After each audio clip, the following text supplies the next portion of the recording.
সুপ্রিয় দর্শক, আজকে আমরা কথা বলব মূলত ডায়াবেটিস রোগী যখন রোজা রাখার প্ল্যান করবেন, তখন কিভাবে রোজা রাখবেন? তার খাদ্যাভ্যাস কেমন হবে? তার এক্সারসাইজ কেমন হবে? বা তার ওষুধের মাত্রাটা কেমন হবে? মূলত এই বিষয়গুলো নিয়ে আমরা আজকে কথা বলব। আপনি সহজভাবে ভাবেন, আপনার যখন ১ম ডায়াবেটিস ধরা পড়েছে, তখন কিন্তু আপনার ডাক্তার দেখার পরে আপনাকে একটা নির্দিষ্ট ক্যালোরি মাত্রার কিন্তু খাবার গ্রহণের জন্য একটা নির্দেশনা দিবে। সাধারণত আমরা বলে থাকি দিনে কমপক্ষে ৫ থেকে ৬ বেলা অল্প, অল্প করে একটু বারবার খাওয়ার অভ্যাস করবেন। কিন্তু রমজানে আমরা একটা দীর্ঘ সময় না খেয়ে থাকছি এবং সেখানে কিন্তু ৩ বেলার বেশি বা ৩ বারের বেশি খাওয়ার সুযোগ আমাদের ওরকম থাকে না। কাজেই যখন ডায়াবেটিস রোগী কোনো রোজা রাখার প্ল্যান করবেন, তখন কিন্তু এই ৬ বেলার খাবারটাকে বা টোটাল ক্যালোরিটাকে কিন্তু ৩ বারে ভাগ করে খেতে হবে। কাজেই এখানে খাবারের ব্যাপারে আমাদের যথেষ্ট সচেতন হতে হবে। আমরা সেই সেহরি করলাম, তারপরে আমরা সেই যে ইফতারি করছি এবং মাঝখানে কিন্তু ১৪-১৫ ঘন্টা কিন্তু আমরা না খেয়ে থাকছি এবং এই সময়টা কিন্তু অনেক সুগার কমে যেয়ে বা অনেক সুগার বেড়ে যেয়ে কিন্তু আপনি জটিলতার শিকার হতে পারেন। এইজন্যই মূলত আমাদের খাবারের ব্যাপারে অনেক সচেতন হতে হবে। কাজেই আপনার সেহরিটা কেমন হবে? সাধারণত সেহরিটা অবশ্যই একটু ভালোভাবে আমাদের সেহরি করার অভ্যাস করতে হবে। আমাদের খেয়াল রাখতে হবে কি যে আমরা সেহরিটা এলোমেলোভাবে করব না বা অল্প কিছু খাবো,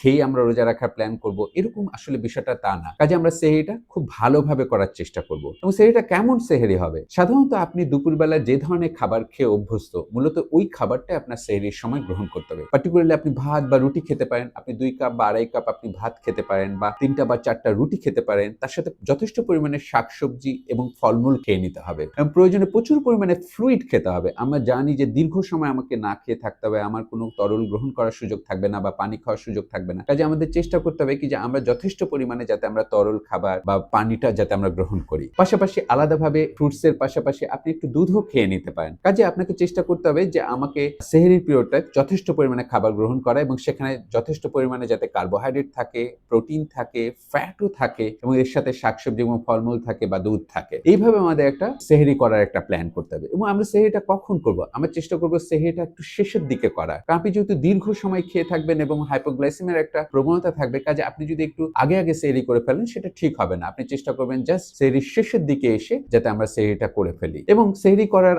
আগে অবশ্যই আমাদের একটু সুগার দেখে নেওয়া উচিত এবং এরপরে সেহরি করার ২ ঘন্টা পরে বা সকালে ঘুম থেকে উঠে একটু সুগার দেখে নেওয়া উচিত। এবং আমাকে কিন্তু মাঝে, মাঝে সুগারটা মনিটর করা উচিত। পার্টিকুলারলি ১ম দিনের যখন আপনি রোজা রাখছেন, ইফতারির আগে, আগেও সুগার দেখে নেওয়া উচিত কি যে আপনি যেভাবে খাবার খেয়েছেন এবং যেভাবে আপনার ওষুধের মাত্রা অ্যাডজাস্ট করা হয়েছে, এতে কি আপনার এই সুগারটা নিয়ন্ত্রণে আছে কিনা? সুগারটা কমে যাচ্ছে কিনা বা সুগারটা অনেক বেড়ে যাচ্ছে কিনা? তাহলে কিন্তু ওষুধের মাত্রা অ্যাডজাস্ট করার প্রশ্ন আসবে। ইফতারের সময় আমাদের খেয়াল রাখতে হবে কি যে ইফতার অবশ্যই আমরা করব এবং যথেষ্ট পরিমাণেই করব এবং সেটা যাতে খুব বেশি মাত্রায় ভুরি ভোজ না হয়ে যায়। আমরা যাতে অতিরিক্ত মাত্রায় তেল, চর্বি জাতীয় বা ভাজা জাতীয় খাবার না খেয়ে ফেলি। আমরা অবশ্যই একটা ব্যালেন্স ডায়েট মেইনটেইন করার চেষ্টা করব। হ্যাঁ, আপনি পেঁয়াজু বা আদার যে খাবারগুলো যেগুলো চর্বি জাতীয় খাবার বা একটু ভাজা পোড়া জাতীয় খাবার এগুলো খেতে পারেন, কিন্তু আপনি চেষ্টা করবেন ওগুলো যাতে বেশি খাওয়া না হয়ে যায়। আমি যাতে যথেষ্ট পরিমাণে তরল খাবার খাই, আমরা যাতে একটু বেশি পরিমাণে স্যুপ খেয়ে ফেলি বা আমরা যাতে কোনো একটা শরবত গ্রহণ করি, পার্টিকুলারলি সেটা লেবুর শরবত হতে পারে বা ডাবের পানি হতে পারে বা একটু লাচ্ছি হতে পারে। আমরা যাতে এই ধরনের খাবারগুলো আমরা গ্রহণ করি। তার সাথে আমরা একটু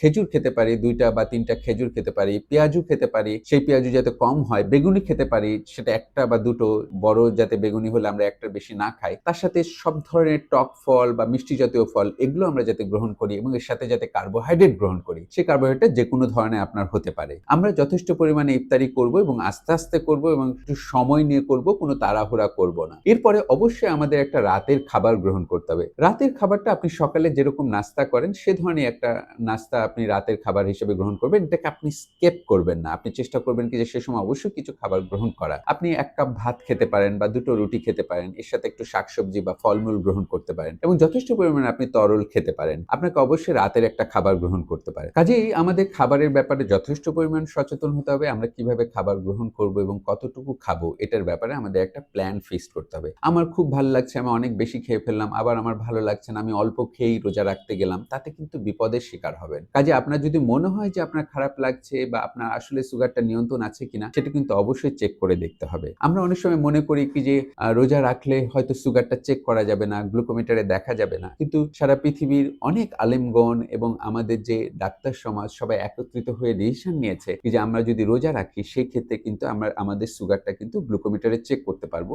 এতে রোজার তেমন কোনো ব্যত্যয় ঘটবে না। কাজেই আমরা অবশ্যই সচেতন থাকবো আমাদের সুগারটা নিয়ন্ত্রণে আছে কিনা, পার্টিকুলারলি ইফতারির আগে, আগে বা যখন আমার খারাপ লাগবে সেই মুহূর্তে যাতে আমরা অবশ্যই সুগার চেক করে দেখি। যদি কোনো কারণে আমাদের রোজা ভাঙতেই হয় তাহলে সেক্ষেত্রে কিন্তু ওই মাত্রা দেখে আমরা আমরা খাবার এবং ওষুধের মাত্রা অ্যাডজাস্ট করে কিন্তু পরবর্তী রোজাগুলো কিন্তু খুব সুন্দরভাবে করার সুযোগ পাবো। আরেকটা বিষয় হচ্ছে আমাদের কাছে প্রশ্ন করা হয় যে ডায়াবেটিস রোগী কি রমজানের সময় এক্সারসাইজ করবে কি করবে না? ডায়াবেটিস রোগীরা সাধারণত যখন রোজা রাখবেন সেহরি থেকে ইফতারির আগে পর্যন্ত সেই সময় এক্সারসাইজ না করাটাই উত্তম। চেষ্টা করতে হবে আমরা সেই সময় এক্সারসাইজ করব না। আমরা যথেষ্ট পরিমাণে পরিমিত বিশ্রাম নেওয়ার চেষ্টা করব। এক্সারসাইজ করতে চাই তাহলে অবশ্যই সেটা ইফতারির আগে বা তারাবির নামাজের পরে আপনি এক্সারসাইজ করতে পারেন। সহজ বিষয় হচ্ছে রমজানে যে আমরা তারাবির নামাজ পড়ি সেটা 20 রাকাত সেটা যদি আমরা পারফেক্টলি পড়ি তাহলে কিন্তু এক্সারসাইজের অনেকটা অংশই কিন্তু সেক্ষেত্রে কভার করে যায়। কাজে আমরা রমজানে যদি আমরা রোজা রাখি তাহলে বিকেলের দিকে বা সকালের দিকে খুব বেশি মাত্রার এক্সারসাইজ বা খুব বেশি হাঁটা বা শারীরিক পরিশ্রম করা থেকে আমরা কিছুটা হলেও বিরত থাকবো। কাজে আমাদের খেয়াল রাখতে হবে কি যে আমরা এক্সারসাইজের ব্যাপারে আমরা যথেষ্ট সচেতন হয়ে কাজ করব। এর সাথে আরেকটা ইস্যু হচ্ছে কি যে যখনই আপনি রোজা রাখার প্ল্যান করবেন আপনি অবশ্যই রমজানে রোজা রাখার আগে আপনাকে যে ডাক্তার দেখেন আপনার ডায়াবেটিসের কেয়ার নেন তার অবশ্যই পরামর্শ নিতে হবে। তার আগে অবশ্যই আপনার ডায়াবেটিসটাকে একটা ওয়েল কন্ট্রোল বা একদম সুন্দরভাবে নিয়ন্ত্রণ করেই তারপরে ওষুধের মাত্রা অ্যাডজাস্ট করেই কিন্তু আপনাকে রোজা রাখতে হবে। আপনি যেভাবে ওষুধ খাচ্ছিলেন সেভাবেই যদি আপনি রোজা রাখতে যান এবং আপনি যেহেতু দীর্ঘ সময় না খেয়ে আছেন আপনি কিন্তু জটিলতার শিকার হতে পারেন। এই সময় কিন্তু খুব সুন্দরভাবে ডায়াবেটিস রোগীদের কিন্তু ওষুধের মাত্রা অ্যাডজাস্ট করতে হয়। আমরা সাধারণত দিনের বেলায় যে খাবারগুলো খাই সেই খাবারগুলো কিন্তু আমরা রাতে গ্রহণ করছি। কাজে ওষুধও কিন্তু কিছুটা উল্টে যাবে। সহজভাবে যদি আমরা বুঝি তাহলে যদি কোনো রোগী দেখা যায় যে ইনসুলিন নিচ্ছেন এবং সকালে 20 ইউনিটের ইনসুলিন নিচ্ছেন, রাতে 20 ইউনিটের ইনসুলিন নিচ্ছেন দিয়ে তার ডায়াবেটিস নিয়ন্ত্রণে তাহলে কিন্তু সেক্ষেত্রে ওষুধের বা ইনসুলিনের মাত্রা কিন্তু চেঞ্জ হয়ে যাবে। এক্ষেত্রে বলা হয় সাধারণত রোগীরা যে মাত্রার ইনসুলিন বা যে মাত্রার ওষুধটা পার্টিকুলারলি সালফোনাইলুরিয়া গ্রুপের যে ওষুধগুলো সকালবেলা গ্রহণ করতেন সেই মাত্রার ওষুধটা কিন্তু উনি আর সেহরিতে গ্রহণ করবেন না। ওই ওষুধটাকে মেইনলি উনি ইফতারির সময় গ্রহণ করবেন এবং রাতে ইনসুলিনের যে মাত্রা গ্রহণ করতেন বা ওষুধ সালফোনাইলুরিয়া গ্রুপের ওষুধগুলো যে মাত্রায় গ্রহণ করতেন তার অর্ধেক মাত্রা কিন্তু আপনাকে সেহরিতে গ্রহণ করতে হবে। কাজেই আপনি যদি 20 ইউনিট সকালে আর 20 ইউনিট যদি রাতে নিতেন তাহলে আপনার সেক্ষেত্রে সেহরির সময় আপনার ডোজটা হয়ে যাবে কিন্তু 10 ইউনিট ইনসুলিন আর ইফতারির সময় আপনি সকালে যে 20 ইউনিট নিতেন সেই মাত্রাটা কিন্তু ইফতারির সময় গ্রহণ করতে হবে। এছাড়া আরো অনেক ডায়াবেটিসের ওষুধ আছে সেই ওষুধগুলো আপনার ডাক্তার দেখার পরে আপনাকে ওষুধের মাত্রাটা অ্যাডজাস্ট করে নেবে এবং এর সাথে খেয়াল রাখতে হবে কি যে আমরা ওইভাবে ওষুধ গ্রহণ করব, এর চেয়ে বেশি বা কম করব না এবং আমরা যে মাঝে মাঝে চেক করে দেখব এটা কিন্তু পরবর্তীতে আপনার ওষুধের অ্যাডজাস্টমেন্টে সাহায্য করবে। যদি কোনো কারণে দেখা যায় যে সুগার অতিরিক্ত কমে যায় তখন কিন্তু আপনাকে ওষুধের মাত্রাটা অ্যাডজাস্ট করার জন্য আপনার ডাক্তারকে অবশ্যই কিন্তু পরামর্শ নিয়েই ওষুধের মাত্রা ঠিক করেই কিন্তু পরবর্তী রোজা রাখার ব্যাপারে আমাদের অ্যালার্ট হতে হবে। এটা একটা বিষয় গেল ওষুধের বিষয়, এক্সারসাইজের বিষয়, খাবারের বিষয়, এই বিষয়গুলো নিয়ে আমরা সচেতন হব। তবে আরেকটা বিষয় যেটা খুব গুরুত্বপূর্ণ ডায়াবেটিস রোগী কখন রোজা ভেঙে ফেলবেন, যখন কোনো রকম গড়তমি করা যাবে না আপনাকে অবশ্যই রোজা ভেঙে ফেলতে হবে কারণ জীবনকে বাঁচাতে হবে। পার্টিকুলারলি যদি দেখা যায় ডায়াবেটিস রোগীর কোনো কারণে হাইপোগ্লাইসেমিক সিমটম দেখা যায়, যদি দেখা যায় যে রোগীর সুগার অনেক বেশি কমে যাওয়ার জন্য হাত পা কাঁপছে, ঘাম হচ্ছে, বুক ধড়ফড় করছে, রোগী এলোমেলো আচরণ করছে, রোগী আশেপাশে পরিবেশের সাথে কমিউনিকেট করতে পারছে না বা রোগী জ্ঞান হারিয়ে ফেলার মতো উপক্রম হচ্ছে তাহলে কিন্তু কোনো অপেক্ষা নাই, সঙ্গে সঙ্গে কিন্তু আপনাকে সুগারটা মেপে দেখতে হবে এবং একটা সময় পর সুগার চেক করতে হবে কি যে আপনার হাইপোগ্লাইসেমিয়াটা কারেকশন হলো কিনা। আবার যদি দেখা যায় কোনো হাইপারগ্লাইসেমিয়ার কোনো সিমটম থাকে, যদি দেখা যায় যে রোগীর অনেক বেশি ঘন ঘন পিপাসা পাচ্ছে, ঘন ঘন প্রস্রাব পাচ্ছে, রোগীর অনেক ক্ষুধা লাগছে, রোগী ভীষণ ক্লান্ত অনুভব করছেন এবং রোগী এলোমেলো আচরণ করছেন, রোগীর ব্লাড প্রেশারটা কমে যাচ্ছে, যদি এই ধরনের হাইপারগ্লাইসেমিয়ার কোনো উপসর্গ থাকে যেটা সহজভাবে আমরা বলি ডায়াবেটিক কিটোঅ্যাসিডোসিস বা হাইপারগ্লাইসেমিক স্টেট, এই ধরনের যদি কোনো উপসর্গ থাকে এবং আমরা যদি দেখা যায় যে সুগার মেপে বেশি পাচ্ছি তাহলে সেই ক্ষেত্রে কিন্তু আমাকে অবশ্যই রোজাটা সঙ্গে সঙ্গে ভেঙে ফেলতে হবে। আর যদি দেখা যায় যে কোনো রকমের উপসর্গ নাই কিন্তু আপনি সুগার মেপে দেখছেন কি যে সিভিয়ার হাইপোগ্লাইসেমিয়ার মতো দেখা যাচ্ছে সুগার 4 এর নিচে কমে যাচ্ছে বা 5 এর নিচে কমে যাচ্ছে, সুগারটা কমা শুরু করেছে, তাহলেও কিন্তু যদি কোনো উপসর্গ নাও থাকে তাহলেও কিন্তু আমাদের রোজা ভাঙতে হবে। আবার যদি দেখা যায় যে আমরা রোজা রাখছি এবং আমরা দেখলাম যে সুগারটা মেপে